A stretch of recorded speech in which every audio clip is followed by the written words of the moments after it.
Good morning, good afternoon, good evening. A big hello to everyone around the world. My name is Sajid, Sameer, Venkat. and we are the co-founders at Luma World.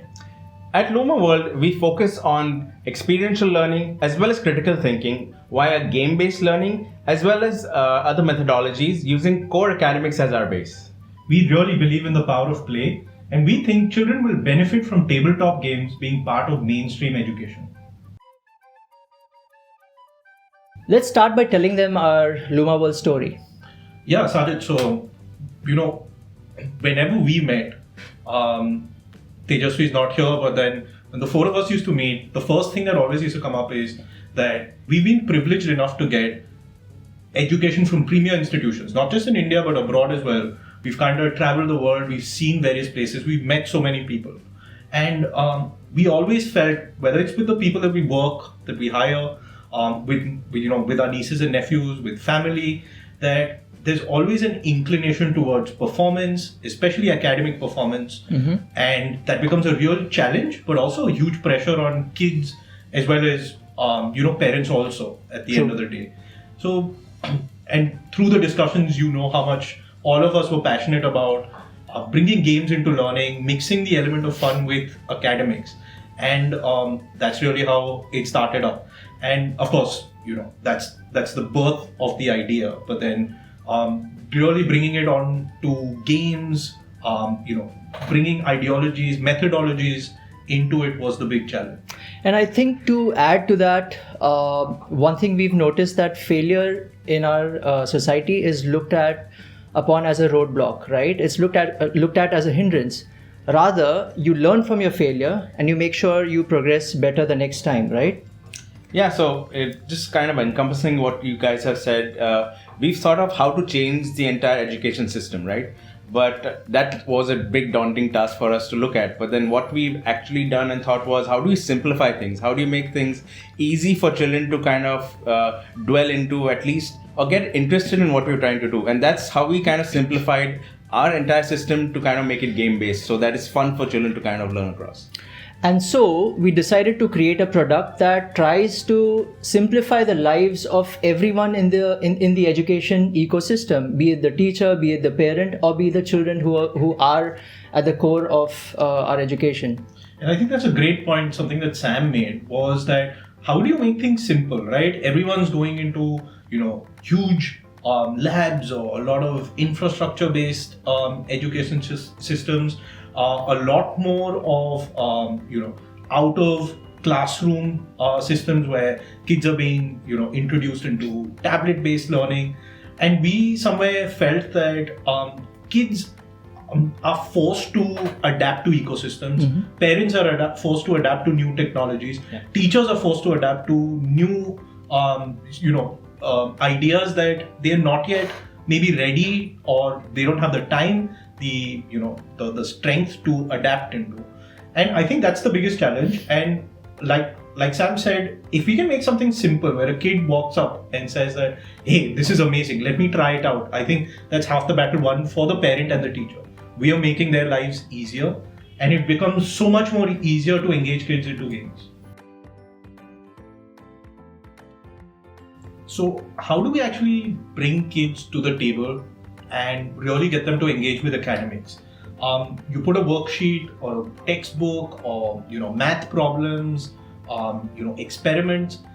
At some point, kids are going to be like, hey, this is academics, I know it, and I'm going to walk away from it, because they know that they're going to be gauged by some way or the other on that performance. Right. But instead, making things that are creative, making things that are peer-based, with no aspect of failure within them. If I lose a game, what's next? I can play again, mm-hmm. right? And that's the key thing, so that it becomes so much more simple for bringing kids in and learning without them even knowing about it. And that's half the work done, because now parents and teachers know that the biggest challenge is get them to study. But if they're playing a game, it's not something that they would be closeted. Completely agree. And we've seen children saying that, hey, you know what, I hate maths, or I don't like a certain topic. But then we're like, don't worry, let's play a card game. And you introduce concepts of mathematics through card games or board games, and voila, it's magic. They no longer fear mathematics. Yeah, and I agree, because what we're trying to do is, as Sajid said, is remove the fear factor of children, right? Kind of making them used to, accustomed to kind of fail, retry, redo, rather than just focusing on just pure academics or grades. And that's where the motive for us to start Luma actually started with.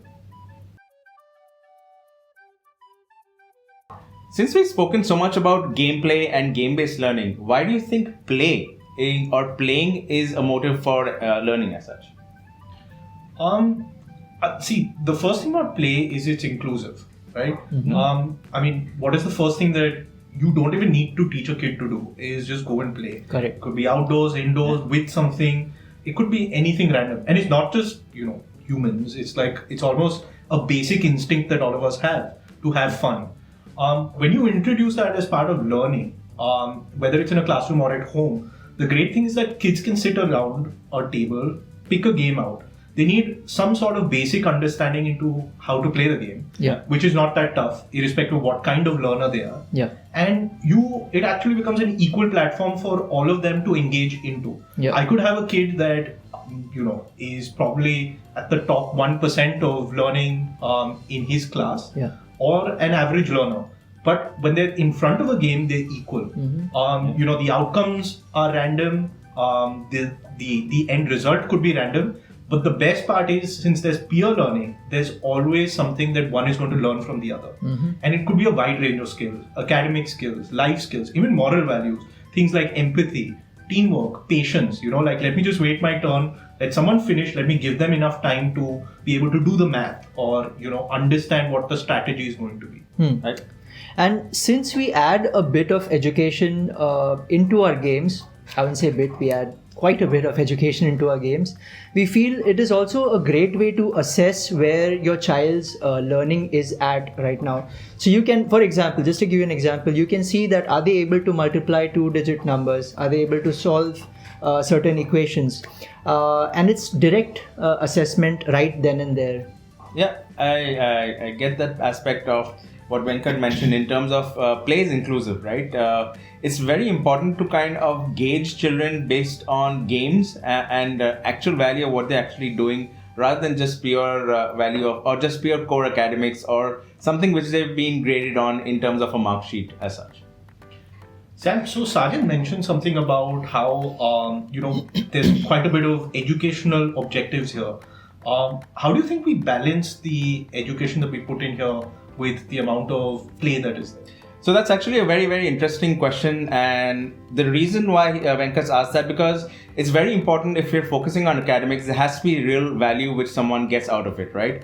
A child doesn't know when he's playing a game or he's really learning something. We have to actually develop a methodology to kind of look at approximately 60% of game or fun play with 40% of academics kind of mixed in. And that's what we've kind of standardized across our entire range.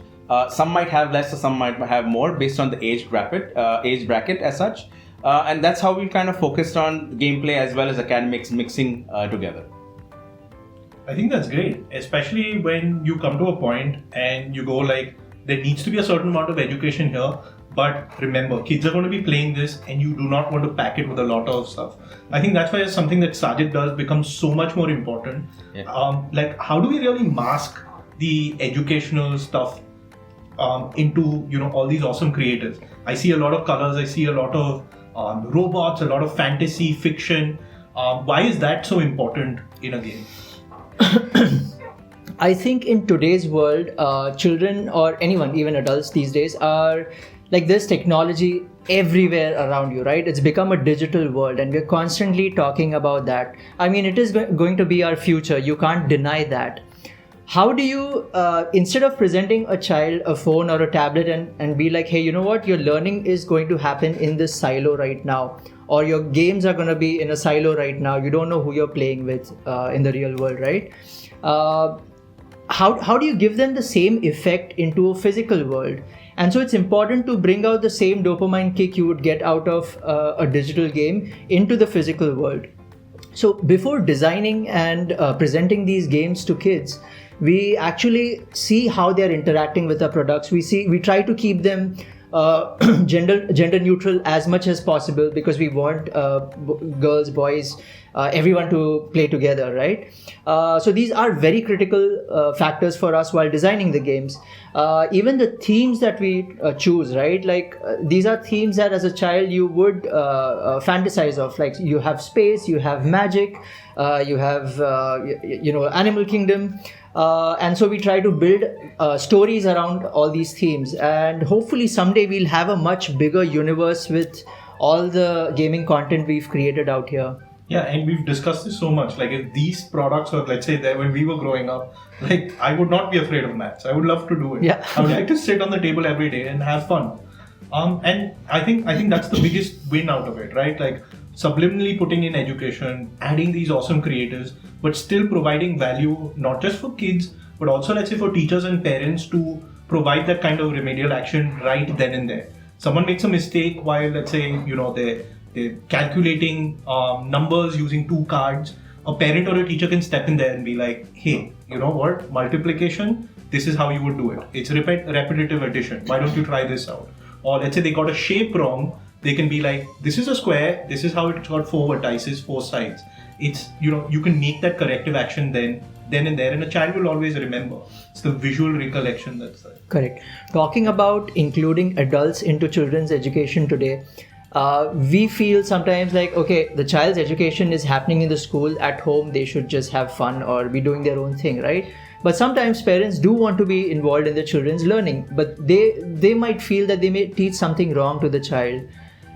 The other thing that happens through our games is, because we have built them upon a curriculum system, we know that the parent is not going to teach them something completely different or something wrong, and that gives an opportunity for them to participate in the child's learning as well. Yeah. So just building on what Sajid said, is you see that social disparity between a parent, how he or she learned during her time, and let's say a child in today's era really learning from a tablet or learning online or taking online courses. This is one method you can actually get the entire family together and not just have a session of bonding, but making sure that the parent understands what the child is doing. So everyone knows we've been designing educational games. Is there more secret sauce to what we do? See, Sajid, I really like the term educational because there's a perception that it's academic, and it's important to differentiate between the two, right? When we say educational, there's so many different kind of skills that you bring to the table. Right. And when we say educational games, academic learning is a huge part of that. Correct. I like to call it the major chunk. But there are so many other skills that you can actually start providing to kids at this age that are beneficial for them, throughout their life. And I think that's the key aspect of game-based learning. One primary thing that we see are life skills, right? Because we know how important they are as you go forward, whether it's in your career or, further education. Yes. And kids at this age, they retain so much and they almost make it as part of their personality that giving them the skills at this time is crucial. So what are these skills? Sam mentioned earlier about critical thinking. That's probably one of the skills of the future. How do we include something like that into games? The other things are decision making. If you go into any leadership role, you will require decision making. Right. How do you do things like strategy? And strategy is something that you require irrespective of what profession you're in. I could be a doctor, I could be a race car driver. I still require strategy. Yes. And these skills, I think, are something that you can't really teach. You can't put into a textbook. You can't give it in a test. Kids have to experience it. They have to pick it up. Yeah. And that is why it's so important. So that's the layer of education that we add to academic skills. Then there are moral values. The important things like teamwork, patience, making sure that they're empathetic towards others. The benefit the kids have while accepting failure is tremendous, because you make them a lifelong adapter to various changes that would possibly be there. Right. And that confidence stays with them forever. That's true. And I think there have been so many articles on certain countries around the world where in the initial founding years of children, they don't introduce academic topics, right? They introduce moral values, Right. and it's beautiful how they just stick with you, and you continue to have these as your base in whatever you do. Yeah. Academics is something that slowly, gradually keeps happening. So, as Venkat mentioned, just building on that, EQ or emotional quotient is one of the biggest factors which comes out using our products, which you can't generally do either in a classroom or on a tablet, right? Venkat mentioned patience is one, kind of communication is the other. Learning to be passively aggressive in a gameplay format, which is actually very healthy, rather than really competing as such. There are a lot of other aspects where one starts understanding language, right? Learning and reading and understanding and communicating is one of the biggest aspects when you do gameplay with, let's say, 4 or 6 players together. Strategizing is one of the key aspects because it just not asks you and makes you think in one direction, but asks you to makes you think in multiple formats, which is actually very, very important for a child, is because in actual education, we've been taught in the sense of what's actually taught in the book. That's the only way. So what critical thinking, what Venkat mentioned, is actually makes you think beyond how you're supposed to in a certain direction. There could be a different gameplay which changes the entire structure of what anyone could play. And that's what actual values we are providing, just not by board games, but everything what we do and add value to our products. And these are all the trade secrets at Luma World. I'm just kidding. But there is another secret sauce. So when we try designing our games, we usually keep our gameplays, you have to keep your cards open. Because what that does is now, the other child can slowly start strategizing, okay, that person has these cards, maybe I will be doing these moves, but then I should not be doing these moves because he can or she can in the next turn, pull off a winning move. The other thing that it does is, sometimes the kids will start helping out the other children at the table by saying, hey, why didn't you try this move because you have these type of cards.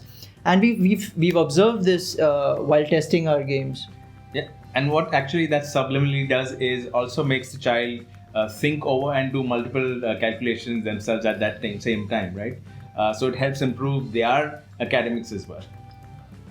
How big a factor do you think luck plays in all of this? Because games are all about luck, right? I mean, apart from the fact that you keep complaining that you lose to me, how else do you think, luck transforms the way children think? I think so. Our games we try to mix and match and try to balance luck versus strategy, because we don't want to keep it too strategy heavy, because what it might do is, like, an adult might keep winning, or a child with more knowledge might win, right? Or with a child of a higher age group.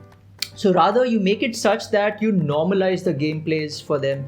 But luck as a factor in gaming is one of the most amazing things, because it can just change the whole gameplay at that instance. So guys, how do you think COVID has actually affected our industry as such, or let's say Luma in a way? I think COVID has, I wouldn't use the term boon, but what COVID did is that, because children are now at home, and including adults, they were all at home, it gave them an opportunity to peer into each other's lives, right? And board games are a perfect example to include parents along with the children into their learning or into their fun times.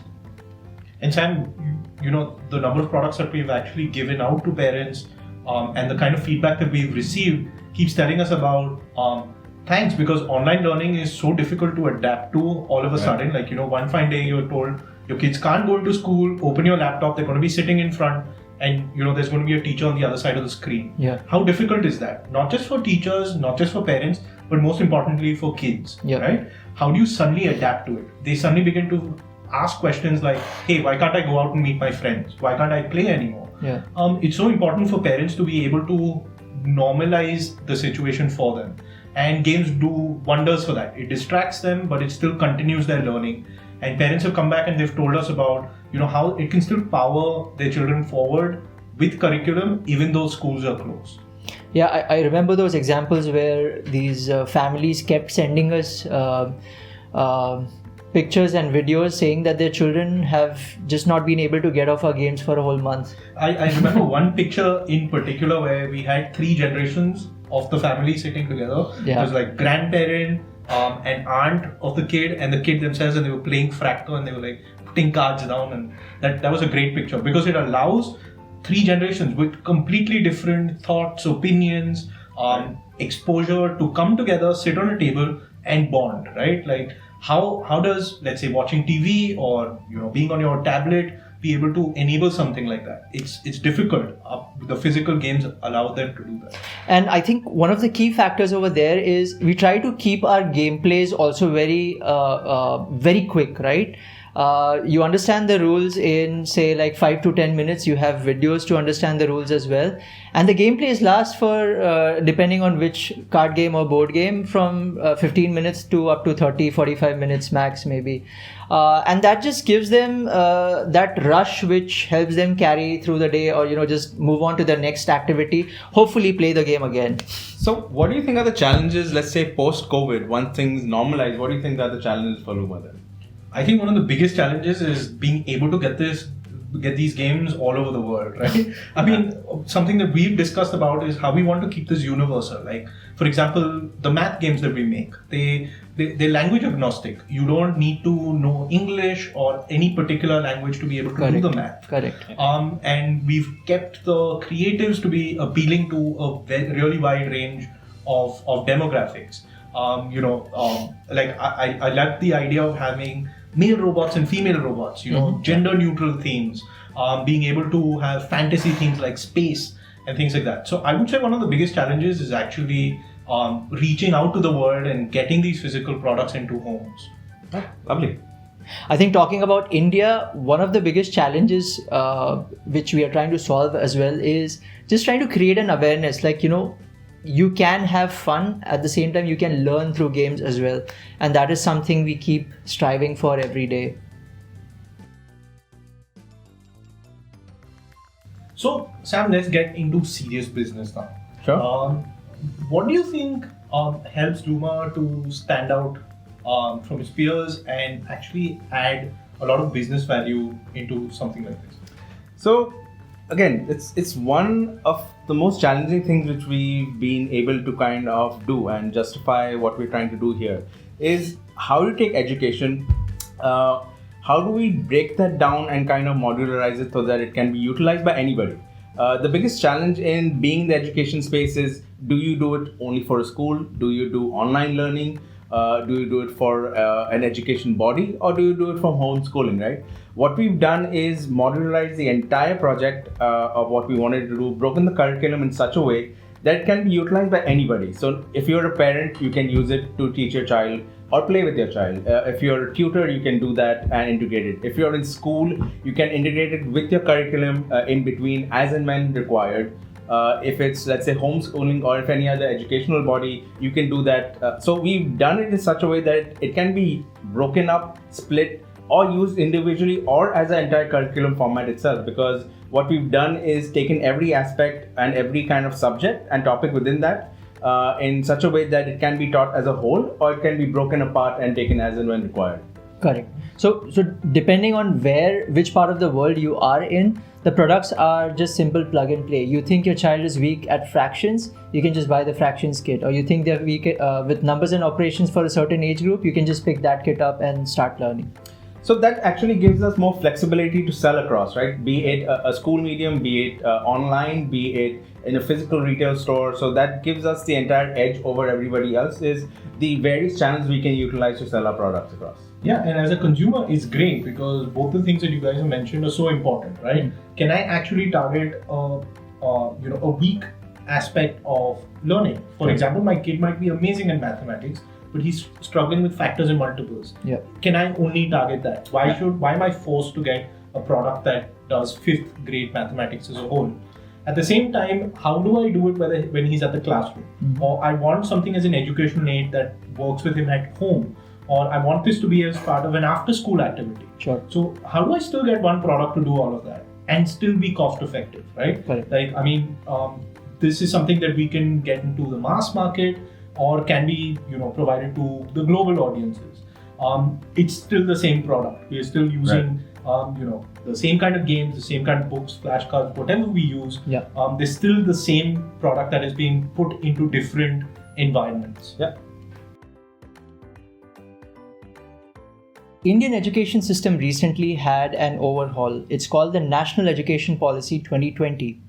Where do you see Luma fitting into this whole new policy?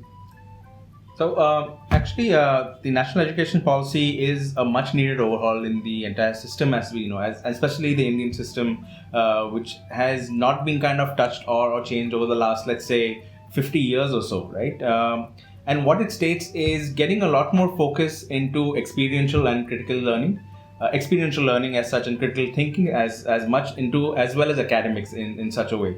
So it's almost dividing 50% to academics and 50% to actual practical learning. And somewhere we've already thought of that in our products in such a way that, as we know, play and having fun is one of the most important things we do at Luma. And we pre-thought of this as such, so it actually fits well in what we're doing in every product or every game of what we do. Right. And we've discussed this, that it's about time that we actually start getting new methodologies of learning into the system, right? Correct. Like Sam said, it's almost like we've preempted that this change is going to come, and we've almost already created a product that is ready to fit into the classroom with these changes, right? Like, for example, play and discovery is one of the most important topics in the national education policy. And what's so important about it is that now, like Sam said, it's about experiential learning. Can I actually engage with academics and learn out of it? Correct. And nothing does that better, let's say, than a game. Similarly, how do I improve conceptual understanding? So there's now a shift from, let's say, rote memorization to conceptual knowledge. Again, now when we're talking about learning objectives and the way that we structure the curriculum around these games, it's all about focus. The focus needs to be on concepts.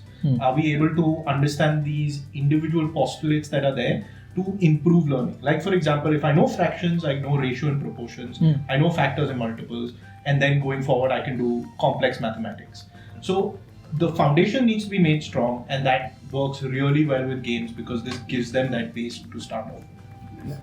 I think viewers around the world have gotten a good amount of glimpse into Luma world as to why we do what we do and how we do it. What do you think are the biggest takeaways for people around the world? So I think for me, Sajid, it's about how you can bring the entire education system. And like we said, it's not just about academics, but it's about life skills and moral values, right? How do you bring all of that, encompass it into small game-based products? So they could be board games, card games, even the flashcards that we've got are quite interactive. So from that perspective, how do you actually take that and bring it into something that's so small and can be played around a table? I think that's the biggest victory. Perfect. For me, it would be kind of twofold. Firstly would be, how do you take a product and globalize it so that it's standard across either if you're in US or in Europe or in Asia as such? And the second being is, how do you modularize the education system, or how do you modularize mathematics that it can be utilized either by a school, either by a homeschooler, either by a parent directly, or any form of educational institution? And that's probably the takeaway from me. And I think from my side, it's how do you replicate the whole experience from a digital world, or the same dopamine kick, how do you bring that into a physical world through tabletop games? If you'd like to know more about Luma World and its products, you can find us at www.lumaworld.in. We are available in India through our website and Amazon.in. If you're in US, you're available on Amazon.com. And for all you peeps in Europe, we've got something really exciting coming up. We're going to be participating in the world's largest virtual gaming fair, SPIEL Digital.